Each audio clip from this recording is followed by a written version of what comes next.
కొన్ని కాకులు అదే పనిగా పంటచేలలో పడి ధాన్యాన్ని ధ్వంసం చేస్తూ ఉన్నాయి.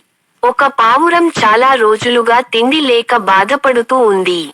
తన యజమానేమో తనకు ఆహారం పెట్టడం లేదు కాని కాకులు మాత్రం చాలా స్వతంత్రంగా ధాన్యాన్ని దోచుకుంటున్నాయని పావురం అనుకుంటూ ఉంది.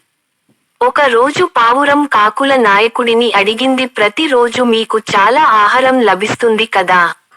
నన్ను కూడా మీ గుంపులోకి చేర్చుకోండి. నేను కూడా మీతో పాటే ఎగరగలను, మీతో పాటే పొలంలో ధాన్యం తింటాను. అందుకు కాకులన్నీ సరే అన్నాయి.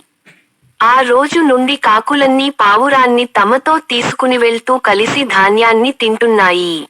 అలా కొంతకాలం హాయిగా గడిచిపోయింది. పావురం తన యజమానిని పూర్తిగా మరిచిపోయింది. ఒక రోజున రోజులాగే కాకులన్నీ పొలంలో ధాన్యం కొల్లగొట్టి తినడానికి నిర్ణయించుకున్నాయి. అన్నీ కలిసి ఎగిరి పొలంలో గుంపులుగా వాలాయి. కాని, పాపం ఒక్క కాకి కూడా మళ్లీ పైకి ఎగరలేక చతికిలబడిపోయాయి. పొలం యజమాని తన పొలం మీద ఒక వలను పరిచాడు. అతను పరిచిన వలలో కాకులన్నీ ఇరుక్కుపోయాయి.